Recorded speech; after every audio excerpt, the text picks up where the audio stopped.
Recording. I am live. Okay, guys, so let's talk about the number E. So the number E is a weird number. If I look at it, it's actually on my calculator. So it is a number. It really is. It's right there on my calculator. So I hit my number E. It's about 2.7182 blah, blah, blah. It's like pi. It's a weird number that never ends and never repeats. So it's an irrational number, okay? E is important because it talks about continuous growth or continuous decay. That's why the number E is. The definition of E comes from this, the limit. As n approaches infinity, so as n gets bigger and bigger and bigger, you get closer to the number E. So we did in class, we went, all right, 1 plus, a big number, like a million, okay, divided by 1 million. To the 1 million power, right? And you think something to the 1 million power would be like so big, it'd be crazy, but it's not. Oh, hold on, do that again. Try it again. I'll start paying attention. 1 divided by 1 million. 1, 2, 3, 4, 5, 6 to the 1, 2, 3, 4, 5, 6. Okay, close to the number E. And as it gets bigger and bigger and bigger, you get closer to the exact value of E. So we graphed y equals e to the x. We did it on the calculator, and it looked like this. It is continuous growth. It has a horizontal asymptote where it will never reach 0. The domain is all real numbers, and the range is y is greater than, not equal to, greater than 0. Okay. Then we took our parent function e to the x, and we transformed it. We took it down 2, so I took the asymptote, went down 2. I graphed it in, and I made it steeper because of the 3 is like a slope. So I made it steeper.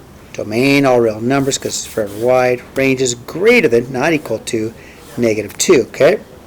Now we graphed this one on our calculator. It turned out to be decay because we know e to the negative x is going to be decay. All right. So we wanted to find the percentage loss. So I changed, first of all, the number e to the negative 0.2, and I used my calculator to find out what that number was. So I went e to the negative 0.2, and I got an answer of about 0.818, or about 0.82. Okay, so this number is about 0.82.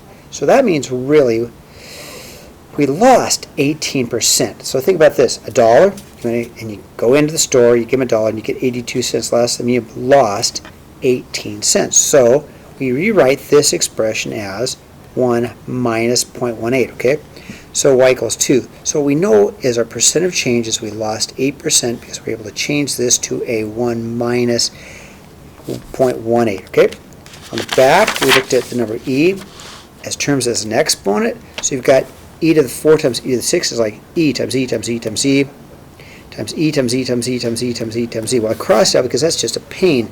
We know that's e to the 10. So it's going to follow the same exponent rules as when we do x's, okay?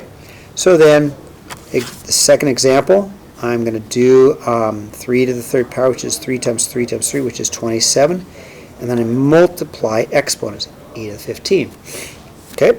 Third one, divide 12 by 4, and I get 3, but then I subtract 6 of these e's, cancel 6 of these e's, I'm just left with over e to the second, okay? Where is E used? Well, it's used in biology, it's used in half-life, and it's also used in banking. So we talked about compounded interest. So if you can get your money compounded monthly or semi-annually or quarterly, then you're compounding your money over a period of time, okay? So we have a formula. P is the principal, it's what you put in.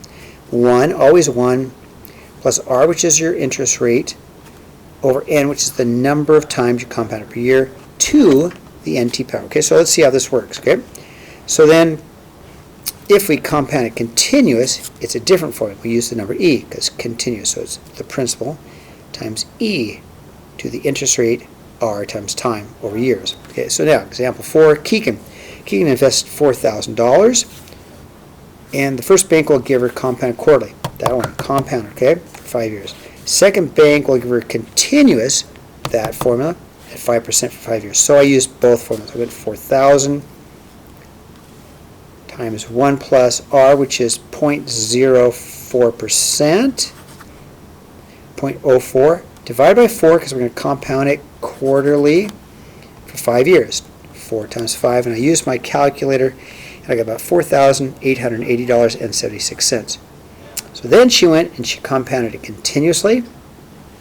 So she used this formula with the E continuously. So 4,000 times E to the 0.04 times 5. I'll show both of those on my calculator.